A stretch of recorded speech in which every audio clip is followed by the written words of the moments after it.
계속해서 사도신경에 대해서 제가 지금 설교를 하고 있는데요. 오늘은 그 중에서 본디오 빌라도에게 고난을 받으사 십자가에 못 박혀 죽으시고 이 문장에 대한 내용을 살펴보고자 합니다. 근데 준비하다 보니까 내용이 조금 많아서 오전에는 예수님 고난 자체에 대해서 한번 살펴보고 오후에는 예수님의 고난과 우리의 고난이 어떻게 관련되어 있는지를 살펴보고자 합니다. 그러니까 사실 오늘 제가 본문을 이 베드로전서 말씀을 선택을 했지만 이 말씀을 이해하기 위해서 필요한 내용이 바로 오전에 있는 것이고, 그리고 그 본문에 있는 베드로전서 이 본문은 사실 오후에서 그 의미를 좀 더 살펴보려고 합니다. 그러니까 가급적이면 오후 예배까지 참석하시라고 이렇게 말씀을 드리는 거예요. 예수님께서 십자가에 매달려 죽으시기 전에 반드시 거쳐야 될 과정이 있었죠. 그거에 대한 내용을 보고자 하는데요. 일단 구원이라는 것은 어떤 의미이냐면, 성경에서 말하는 구원이라는 것은 죄로부터 벗어나 영생을 얻는 것입니다. 항상 죄를 빼놓고서 구원을 얘기할 수가 없어요. 그래서 예수님께서 이 땅에 오신 이유도 죄를 해결해 주시기 위해서 오신 것이죠. 그 죄를 해결하기 위해서는 값을 치러야 합니다. 마땅한 값을 치러야 하는데 그 예수님만이 그 값을 치를 수 있는, 다른 말로 표현하면 희생 제물이 될 수가 있었던 것이죠. 이 죄라는 것은 누구에 대한 죄냐면 언제나 하나님에 대한 죄입니다. 하나님에 대한 죄인데, 그럼 어떤 근거로 죄라고 할 수 있는가? 바로 언약이 있어요. 우리가 뭔가 분명하게 정하려면 그 기본 바탕이 되는 뭔가 기준이 있어야 되죠. 이게 법이라는 게 있지 않습니까? 우리 사회에서도 어떤 범죄 사실을 분명히 정하려면 그것의 밑바탕이 되는, 기준이 되는 법이 있기 마련이에요. 마찬가지로 우리가 하나님에 대한 죄에도 어떻게 분명히 알 수 있냐면 그 언약이 있어요. 하나님과 우리 사이에 언약이 있고 그 언약에 비추어 봤을 때 죄라고 할 수 있는 것입니다. 마찬가지로 우리가 이 죄를 해결하려고 하면은 이 언약의 조건에 충족을 시켜야 되는 거예요. 그러니까 이 언약을 떠나서는 죄의 문제도 해결할 수 없다는 것입니다. 그래서 이 언약이라는 것은 이제 쉽게 말해서 법이라고 할 수 있는데, 그래서 우리가 예수님께서 죄를 해결하는 것은 일종의 법률적인 행동으로 볼 수가 있어요. 그래서 오늘 오늘 그 사도신경에 우리가 뭐라고 얘기했어요? 본디오 빌라도에게 고난을 받았다, 이렇게 얘기하고 있잖아요. 그럼 본디오 빌라도가 예수님께 무슨 일을 했는지 보면은 이 본디오 빌라도는 재판을 했어요. 그러니까 이 예수님은 재판을 거쳐서 그 다음에 십자가형을 받아 죽은 거예요. 그렇죠? 그러다 보니까 이 재판이라는 과정이 전에 있었잖아요. 이건 법률적인 어떤 행동이죠. 그런데 이 법률적인 행동의 배후에는 바로 하나님께서 계신다라는 것을 우리가 알 수가 있는데요.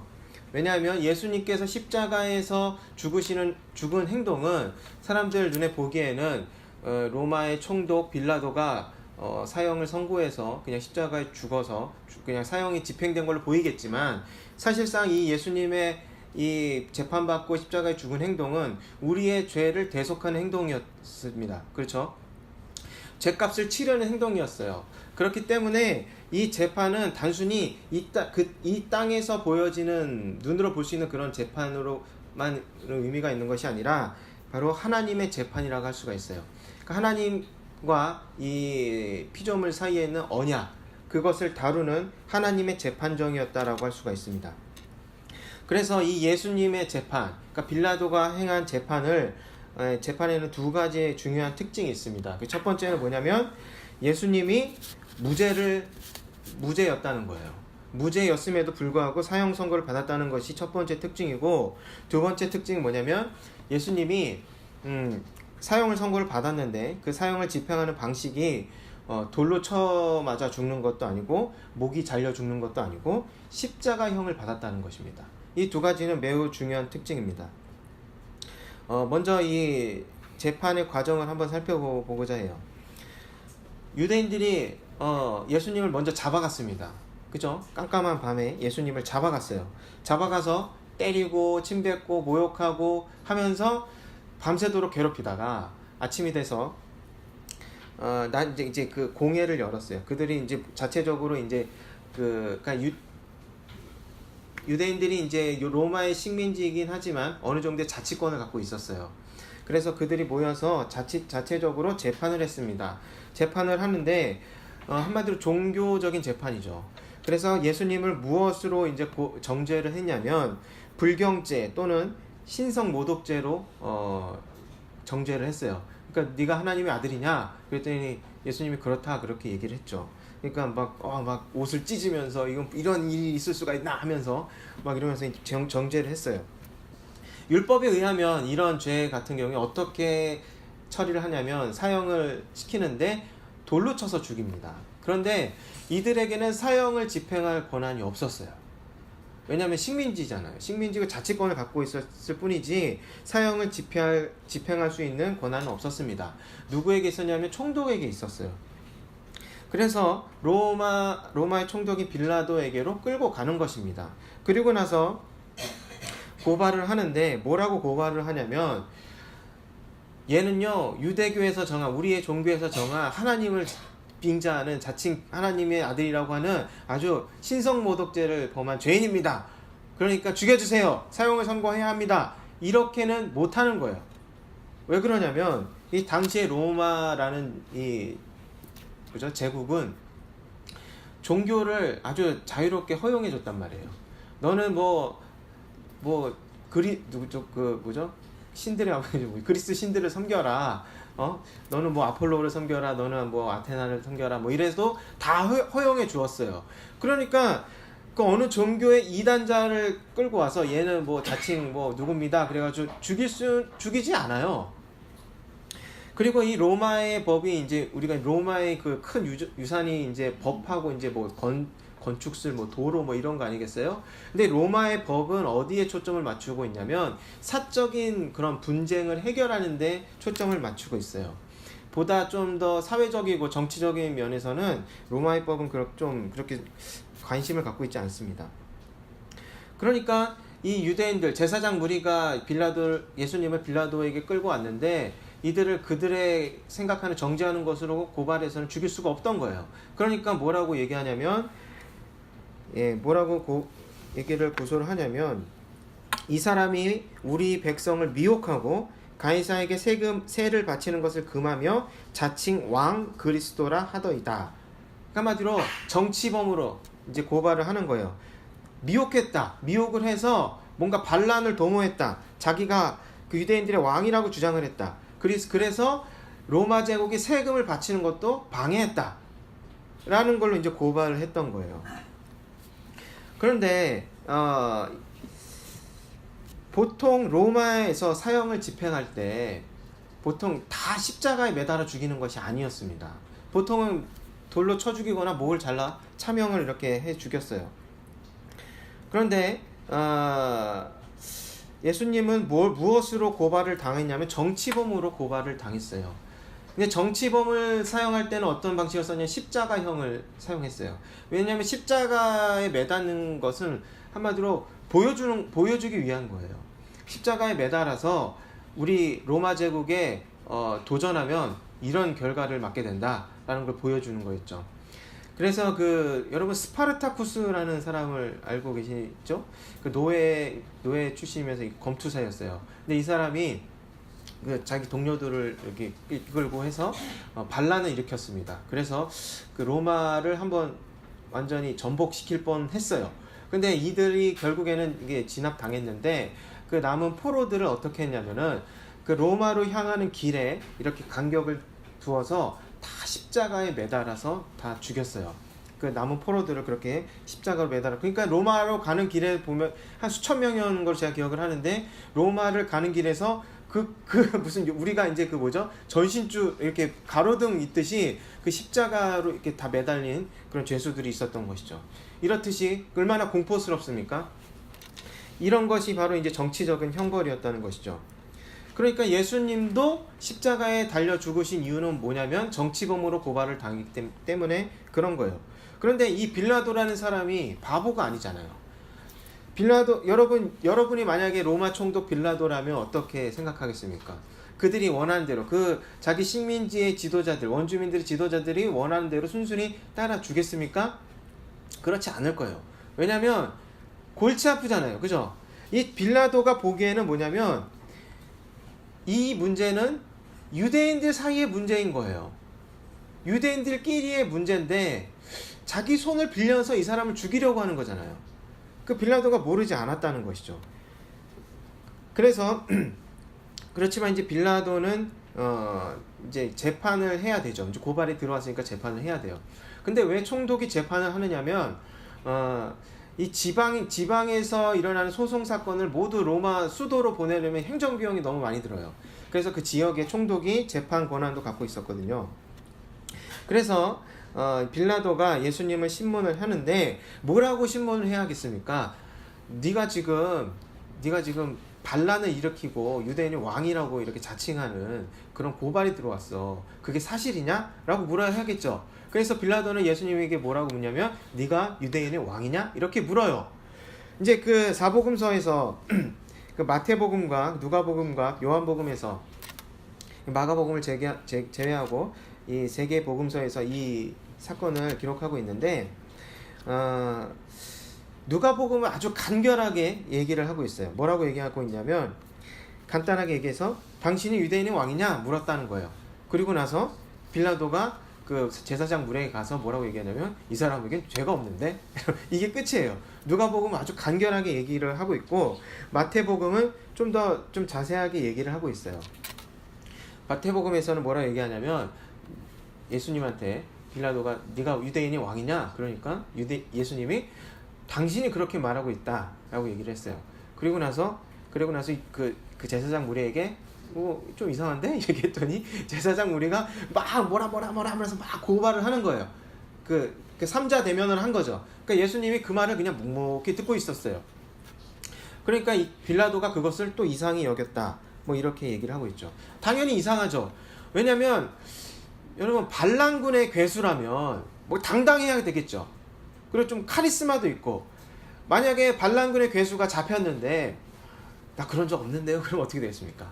자기를 따르고 있는 세력이 다 흩어져 버릴 거예요. 그렇죠? 그러니까 아마 당당하게 내가 내가 이 유대인 민족을 이끌고 나라를 세울 거야. 너희들은 나가야 돼. 막 이렇게 큰 소리 떵떵 쳐야 하겠죠. 그런데 예수님은 가만히 있었다는 거예요. 그냥 가만히 묵묵부답으로 가만히 있었다는 것이죠. 그러니까 빌라도가 당연히 이상하게 생각을 했던 것이죠. 그러니까 결론은 뭐냐면 빌라도가 보기에 예수님은 뭐냐면 그냥 광신자예요. 광신자고 유대인들 그들의 종교에서 문제를 일으킨 사람에 불과했던 거예요. 그러니까 관여하고 싶지도 않고 또 사실 법적으로 이런 사람을 사형을 시킬 수가 없어요. 왜냐하면 로마의 법으로는 지방에 있는 식민지의 어떤 그들의 종교의 이단자를 사형시킬 법이 근거가 없는 거예요. 그러니까 그냥 귀찮으니까 이거 빨리 처리해보고 싶었어요. 그래서 3번에 걸쳐서 예수님을 놓아주려고 했죠. 하지만 이들이 그 제사장 무리가 결국 막 때를 쓰는 거예요. 그러면서 마치 자기가 이제 이끄는 군중을 데리고 막 시위를 했던 거예요. 그래서 빌라도가 결국 폭동이 일어나면 더 골치 아프잖아요. 그래서 그들의 요구에 굴복을 했던 것이죠.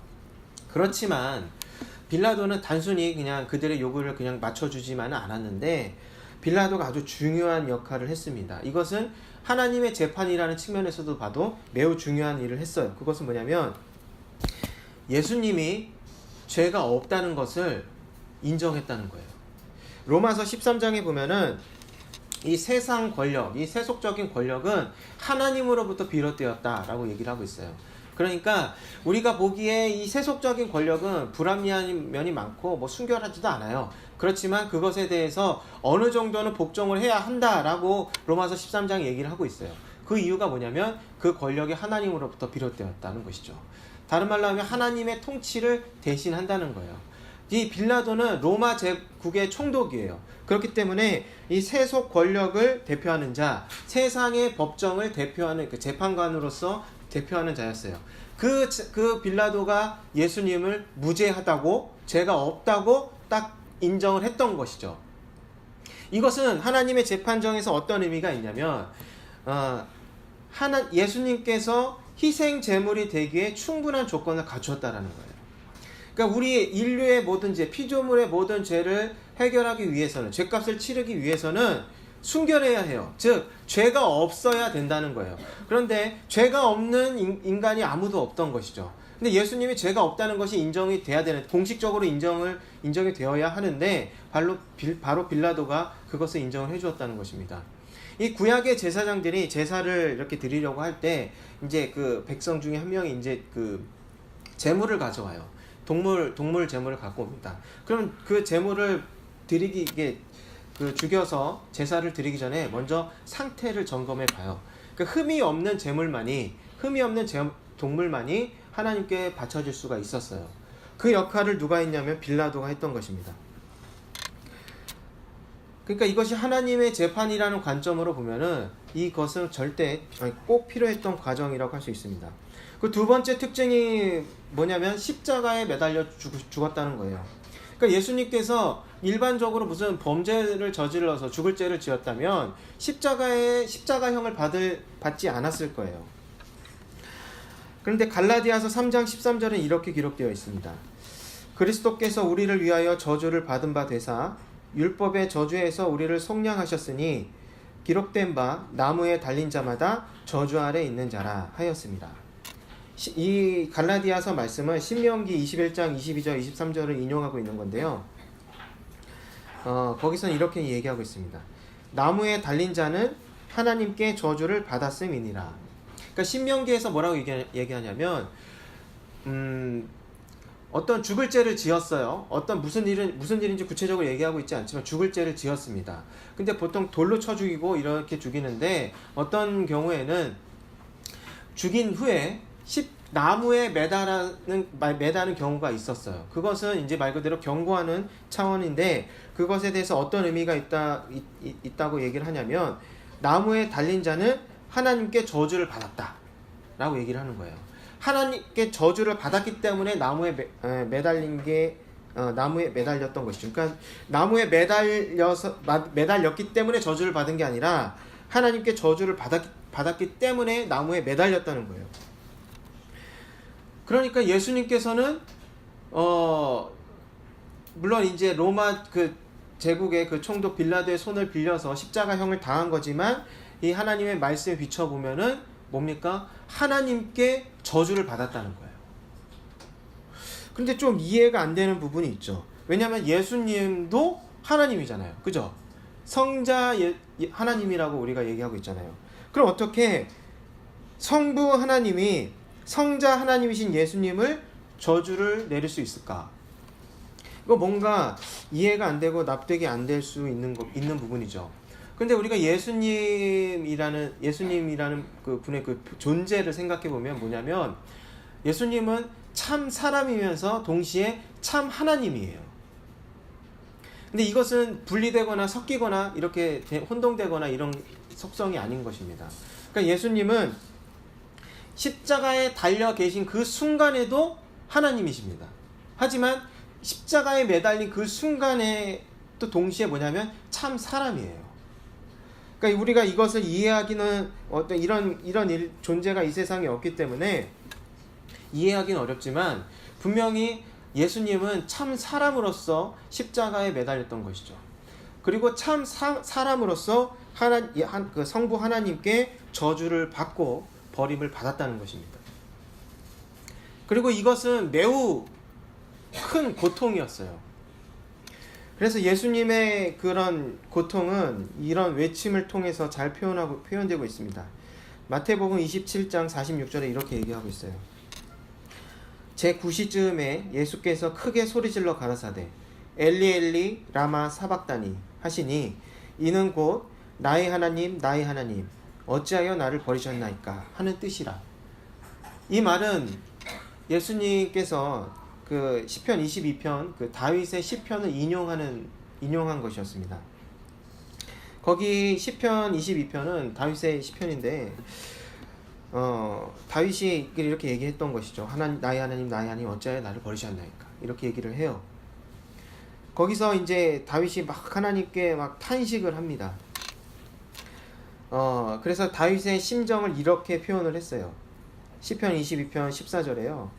나는 물같이 쏟아졌으며 내 모든 뼈는 어그러졌으며 내 마음은 촛밀 같아서 내 속에서 녹았으며. 그러니까 우리 식으로 표현하면 이런 거죠. 내 속이 썩어 문드러졌습니다 라는 거예요. 근데 그 시편을 읽어보면 그러니까 하나님께 막 탄식을 해요. 왜 그러냐면 하나님께서 이제 응답하시지 않는다는 거예요. 그래서 나의 하나님 왜 나를 버리셨나이까, 이렇게 하나님께 호소를 하는 거예요. 근데 그 전에 어떤 상황이 있느냐면 사람으로부터 버림을 받는 거예요. 다 나를 조롱합니다. 내 주변에 있던 사람 다 떠났습니다. 그러면서 어떤 심정을 느끼는 거예요. 하나님도 나에게 응답하지 않는구나. 나는 하나님께 버림받았나 보다. 나의 하나님 어찌하여 나를 버리셨나이까, 이렇게 하나님께 호소를 했던 것이죠. 우리가 하나님을 믿잖아요. 이렇게 신앙생활을 할 때 여러분 가장 큰 고통은 뭐냐면 내가 하나님께 버림받았다, 하나님이 나를 외면했다, 그런 생각이 들 때 가장 괴로운 것입니다. 왜냐하면 그 전에 이미 사람들이 나에게 등을 돌리고 내가 잘못했다 비난하고 정죄하고 그런 것이죠. 내가 어떻게든 하나님의 뜻대로 살고자 한다 해도 주변 상황이 내가 잘못했다 얘기하면 흔들릴 수밖에 없는 거예요. 그러면 하나님이 나를 붙들어 주셔야 되는데 하나님도 침묵하고 계신다 라고 느끼는 그 순간이 바로 제일 괴로웠던 순간인 것입니다. 그러면 예수님은 그런 고통을 겪으셨는가? 예수님도 똑같이 겪으셨다는 거예요. 예수님께서 하나님이신 것과 별개로 예수님은 온전한 사람이기 때문에 우리가 하나님께 버림받았다라고 느낄 때 느낄 수 있는 그런 고통을 충분히 느끼셨다는 것이죠. 그러면 왜 예수님은 이런 고통을 겪어야만 했을까? 왜 그러냐면 하나님의 진노 때문인 것입니다. 여러분, 죄라는 것은요, 단순한 결점, 어떤 부족함을 의미하는 것이 아닙니다. 죄에는 반드시 하나님의 진노가 따릅니다. 왜냐하면 죄라는 것은 누구에 대한 죄냐면 하나님에 대한 죄이기 때문에 그런 거예요. 우리가 죄인입니다 라고 얘기하는 것은 어떤 표현이냐면 로마서 5장 10절에 의하면 하나님의 원수입니다 라는 뜻이에요. 나는 죄인입니다, 하나님의 원수입니다 라는 뜻이에요. 원수를 그냥 두지 않잖아요. 그죠? 내 아버지의 원수를 갚겠다 하면 열심히 칼을 갈잖아요, 아들이. 그죠? 왜냐하면 복수하려고. 원수에게 따르는 것은 복수입니다. 그만한 응당한 대가를 치러야 하는 거예요. 죄가 있다는 것은 하나님의 진노가 뒤따른다는 것입니다. 그래서 예수님께서 그런 고통을 받으셔야만 했던 거예요. 예수님께서 받으신 고통은 하나님의 진노이기도 한 것입니다. 그런데 우리는 이 예수님의 고통, 예수님의 십자가에서 받으신 죽으신 것, 이 사건을 생각할 때 좀 감정적으로만 접근하는 성향이 있어요. 저도 어릴 때 그랬어요. 어릴 때 지금 생각해보면 아무것도 모르면서 어떻게 그럴 수 있었나 싶은데, 이제 초등학교 때 이럴 때 수련회 가잖아요. 수련회 가면 밤에 가면 밤에 이제 불을 다 끄고 이제 중간에 십자가 모형을 갖다 놔요. 좀 큼지막한 거 갖다 놓고 촛불을 켜놔요. 그리고 이제 슬픈 음악을 틀고 이러면서 이제 전도사님이 막 얘기를 하는 거예요. 예수님이 우리들의 죄 때문에 돌아가셨어요. 그러면서 아주 묘사를 하죠. 좀 이제 19금으로 이제 묘사를 하는 거지만 이렇게 손에 못 박히시고 머리에 가시면류관 쓰시고 채찍질 당하고 모욕을 당하고 돌아가셨어요. 그래, 그것이 바로 우리 때문인 겁니다. 이렇게 얘기를 하면 막 울어요. 이제 막 그때부터 우는 거예요. 그럼 옆 친구가 울면 나도 울어야 되는 거야. 이제 막 우는 거예요. 근데 그러면 이제 막 울음바다가 되는 거고, 그럼 다 뭘 하냐면 적어요. 나의 죄가 뭔지 이제 메모지를 줘요. 연필을 주면 죄를 적는 거예요. 내 죄는 뭐고요, 엄마 말 안 들었고요, 거짓말했고요, 이런 거, 앞으로 안 그럴게요, 예수님 미안해요, 이렇게 써서 이제 그 모형에다 다 같이 붙이는 겁니다. 이런 세레머니를 해요. 근데 사실 우리도 사실 그렇거든요. 예수님의 십자가를 생각하면은 뭔가 나 때문에 돌아가셨다고 생각을 하니까 미안하고 좀 그래요. 그래서 이제 분위기가 또 이렇게 조성을 하면 막 슬픈 음악 틀고 막 옆 사람 울고 그러면 옆 사람이 왜 우는지는 모르겠지만 울음이 나고 막 이러면서 이제 막 울음바다가 되는 거예요. 이런 감정적으로 이제 보통 우리가 많이 접근을 하는데, 사실 이 하나님의 재판, 하나님의 엄중한 재판이라는 관점으로 보면은 상당히 무서운 것이죠. 여러분, 법이 무섭지 않습니까? 여러분, 아무리 내가 떳떳하다 할지라도 소송이 한번 휘말리면 상당히 스트레스 받고 골치 아픕니다. 이제 하나님의 재판은 우리의 운명을 결정하는 재판이었어요. 반드시 죄값을 치러야 하는 그 자리에서 그 죄값을 치르고 충분하게 죄값을 치러야만 예수님의 그 목적을 성취할 수 있는, 그러니까 우리를 위해서 대속할 수 있었던 그 자리였던 것이죠.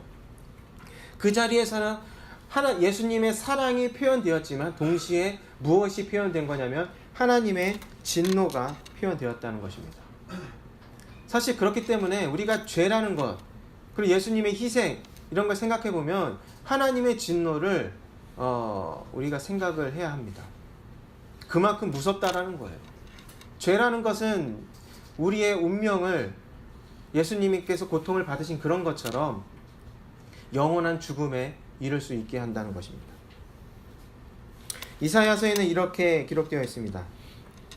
그가 찔림은 우리의 허물을 인함이요 그가 상함은 우리의 죄악을 인함이라.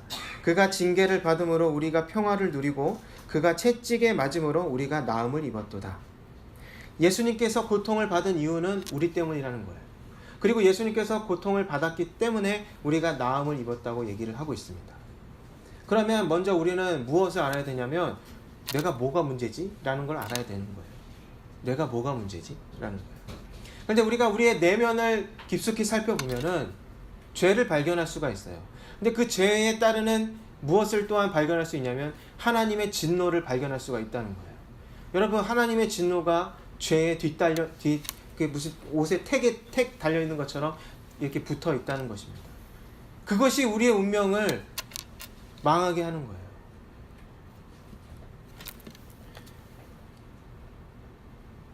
그렇기 때문에 우리가 예수님의 그 희생 그리고 십자가의 죽음의 의미를 깊이 깨달으려면 하나님의 진노를 발견해야 된다는 것이죠. 그리고 또한 우리가 예수님의 희생을 통해서 무엇을 할 수 있냐면 예수님께서 참 사람으로서 그 고통을 당하셨기 때문에 우리를 충분히 이해할 수 있다는 것입니다. 예수님은 금수저도 아니고 흙수저도 아니고 우리와 똑같은 사람입니다. 우리를 똑같이 모든 사람을 다 공감할 수 있고 이해할 수 있어요. 왜냐하면 우리의 어떤 학력이나 재산이나 이런 것과 상관없이 우린 모두 똑같은 운명에 처해 있기 때문에 그런 것입니다. 그렇기 때문에 예수님은 우리를 너무나 잘 알고 계시죠. 그래서 히브리서 4장에서는 뭐라고 얘기하냐면 예수님께서 우리를 너무나 잘 이해하고 계시기 때문에 우리는 담대하게 그 은혜의 보좌 앞으로 나아가라 라고 히브리서에서 얘기를 하고 있습니다. 우리가 예수님의 십자가를 생각할 때는 하나님의 진노를 생각해야 합니다. 이것을 충분히 이해해야지만 사실 그 은혜를 알 수가 있어요. 그렇지만 그 은혜의 길은 언제나 열려 있습니다. 왜냐하면 예수님께서 우리를 이해하고 계시기 때문에 그런 것이죠. 그러니까 우리는 먼저 무엇을 어떻게 접근해야 되냐면 예수님의 십자가로 접근을 해야 해요. 부활하신 예수님을 만나기 이전에요, 여러분. 십자가에 매달린 예수님으로 먼저 찾아가야 합니다. 거기서 예수님을 보면서 우리의 운명을 바라보는 거예요. 예수님께서 십자가에 매달려 돌아가셨어요. 하나님께 버림받고 저주받아 돌아가셨습니다. 근데 사실은 그것은 나의 운명이었던 것이죠. 그것을 보는 것입니다. 그것을 바라보고 얼마나 심각한지를 깨달아야 하는 거예요. 그래야지만 부활하신 예수님을 통해서 우리가 은혜를 얻을 수 있는 것입니다. 이 모든 은혜가 우리 모두에게 있기를 바랍니다. 말씀을 기억